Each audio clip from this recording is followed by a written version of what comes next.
So excited, guys. We're going to see Thor Ragnarok today. Cannot wait to see this movie. We're going to do a review for this after we've seen it. So I'm going to let you know my thoughts on the movie. I've got good expectations for it. It looks good from the trailers. So I'm going to bring you my review and my honest thoughts. Try not to spoil anything for any of you. So let's head off to the cinema. And I'll be back after this intro sequence.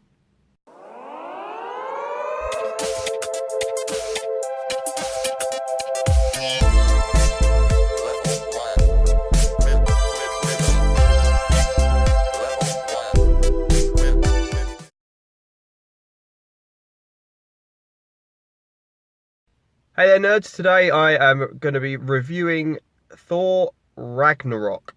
So it's the latest Marvel movie and we've just been to the cinema to see it.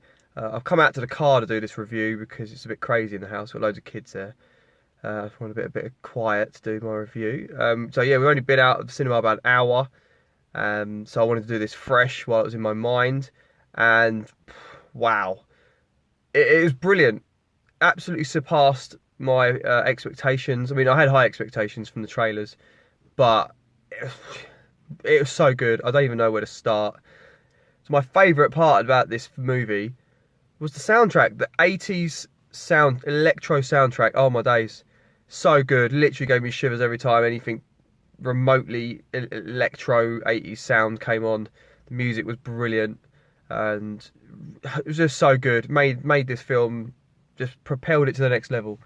So yeah, that was the thing that really I loved the most about it. But let's actually get into the characters, the story, the actors, the nitty gritty stuff. So obviously Chris Hemsworth's back as Thor. So this story is quite a bit of a sort of him being on a bit of more of a journey, I guess, since the Avengers and Thor: The Dark World, and obviously he's got a bit of a coming of age story almost in this one. He's got to take on a bit more responsibility due to things that happen in the movie, which we're not going to do because of spoilers. We're not going to get into too much of actually what happens. So yeah, but Chris Hemsworth's good. He gets a snazzy haircut in this. I don't know, can't work out what the haircut's about actually. It doesn't really add much to the story. Is it just because Chris Hemsworth or the studio couldn't be bothered to get him to keep growing his hair every time he had to do Thor, so he just thought he'd cut his hair? Or was it? I don't really know what the point of the haircut was, but he still looked cool. He looked cool in his gladiator outfit. You have to excuse me, I'm a bit ill, so I'm going to be coughing and spluttering a little bit through this, but I'll try my best not to. So the film was funny, really funny. Humour was good, and it made me borderline slightly on there being too much humour in it and it not being serious enough. But I think it just didn't quite get to that point, and it was really funny in a lot of places, a lot of people. It seemed like every single person in this film was trying to be funny or was funny. So, you know, the humour was good. There was a lot of it. It was good though, I believe. Okay, so my absolute favourite character in this film is probably Korg. Now, Korg is like this rock guy. He's in the gladiator planet. Sakaara, is it called Sakaara? And he's hilarious. He's absolutely hilarious. He's played by Taika Waititi. I think that's how you say his name. I'm not aware of the actor before this. I believe he's from like New Zealand or he's Maori or something like that. Because of the accent of the character. But he's absolutely hilarious.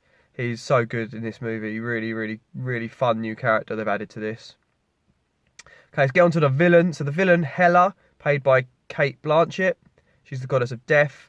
And I thought, yeah, she's a worthy villain. You know, sometimes with villains you never really feel like they're really a threat, but she was very powerful. She was believable as being a real bad villain who's going to destroy everything. So yeah, I thought she was really good. Also new characters, new actors. Jeff Goldblum plays the Grand Master. He's basically in charge of this planet where they hold the gladiatorial events. He's a Celestial, I believe, so he's like the Collector from Guardians of the Galaxy and Ego from Guardians of the Galaxy 2. They're all Celestials. They're like these gods of the universe or whatever. He was funny. He was really weird. He was funny. Really, just a really strange character. But he fit in well. I thought he was good. I enjoyed his character, so he was another good addition. Okay, we also had Valkyrie, played by Tessa Thompson. So she was like the last Valkyrie of Asgard. and Thor and her cross paths, and she ends up fighting with him. So again, she was quite a good character. I liked her. She was interesting. Returning characters, we've got Loki. Now, Thor: The Dark World, I thought Loki being in that was just... It was an excuse. Loki was a popular character from both Thor and the Avengers Assemble. And I think in Thor: The Dark World, they just hit Loki in it for the sake of putting Loki in it because he was popular. It was a lot of the Loki show in that movie, I believe. In this one, he's in it again. He's used kind of sparingly, but I don't think he's overused. I actually think he has a purpose in this movie, and I do really enjoy Tom Hiddleston and the character of Loki. So yeah, it was good to see Loki in this movie as well. But more importantly, we had the return of the Hulk. We all missed the Hulk in Civil War, and the question was, where did he go after Age of Ultron? And we find out. And yeah, the Hulk's in it. He's been the Hulk for 2 years or so. Banner's been trapped inside. It's been the Hulk. The Hulk talks now. The Hulk's still played by Mark Ruffalo, who plays Banner and the Hulk, does a CGI for the Hulk. But the voice of the Hulk, the new talking Hulk, was actually Lou Ferrigno. For those of you who don't know, was the guy who played the Hulk in the old TV series that was aired in, I believe, the 80s. Was it 70s at its start? I can't quite remember. I'm sure it was the 80s. Yeah, Lou Ferrigno voices it, which is a nice touch to that. Again, we also had Heimdall coming back. Love Heimdall, one of my favourite characters from the whole Thor franchise. Really great character. And we also saw little bits of Odin, played by Anthony Hopkins. So the bits I enjoyed the most, so obviously the 80s soundtrack, as I've already said. The humour I enjoyed as well. I also really liked the fight between the Hulk and Thor in the Gladiator arena. That was really good. There's a lot of good action sequences in this film. There's a lot of good fights in this film. Right at the beginning, it starts off amazingly with a villain called Surtur. Again, more funny moments with Thor. A really good fight with a massive dragon type creature. Not necessarily a fight, but like a chase. It's really good. I don't want to give too many spoilers or anything away to anything, so I don't want to get too much into it. But it's yeah, started off so well. Like literally, as soon as that opening sequence finished and we got the Thor Ragnarok logo coming up, I knew this was going to be good. I just had that feeling. I knew it was going to be good. We also got a cameo again, as always, by Stan Lee, the creator of the majority of Marvel characters that we know and love. This cameo was actually quite funny, and it was, yeah, I probably would have to go as far to say this was his best cameo yet in any of the Marvel films. So yeah, so good. Literally, guys, if you haven't seen it, which I'm sure most of you haven't, because it's only the second day it's been out in the UK, and I know it's not out in the US till next week. So way for living in the UK for once. So good. I'm gonna go see it again. I've got to go see it again. Absolutely. I mean, even if I just went in there, shut my eyes and listened to the soundtrack, that would be enough for me. This film was so good. Oh, I almost forgot. There's a big cameo in this movie. I don't know, big cameo. It's a cameo.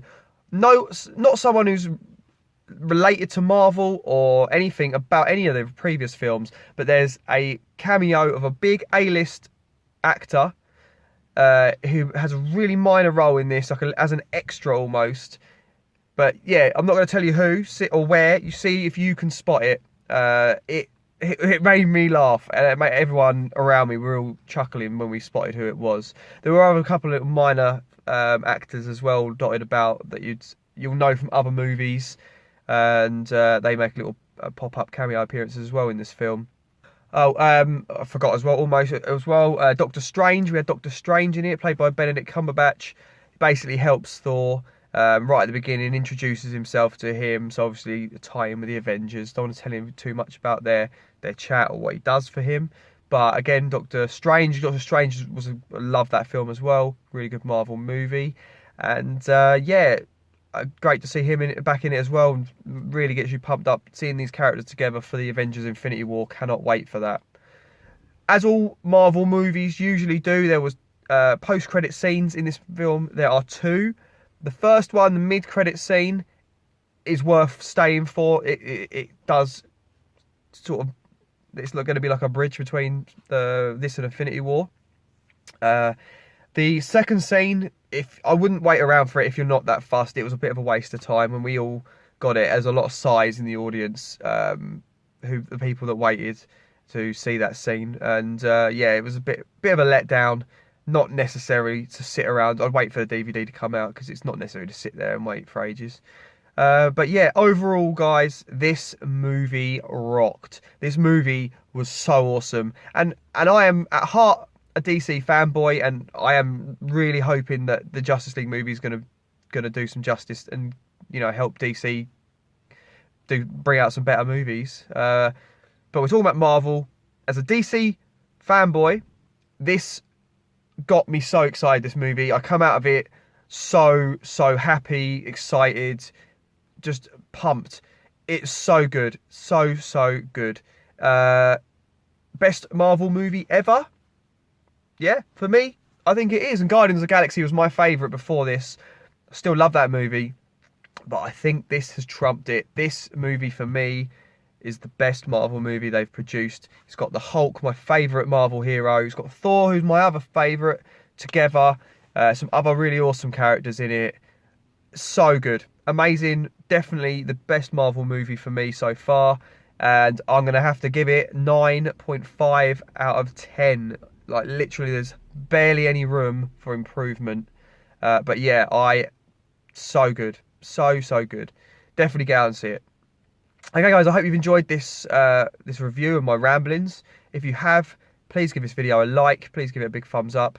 Leave some comments in the comment section below. If you've seen the movie, try and leave some spoiler-free related comments about the movie in the comment section below. If you haven't seen it, leave some comments. If you want to ask me any questions that won't spoil anything for anyone else in the comments, ask me questions. And if you just want to just tell me about the fact you're excited to see it, then just put any comments you want in the comment section below.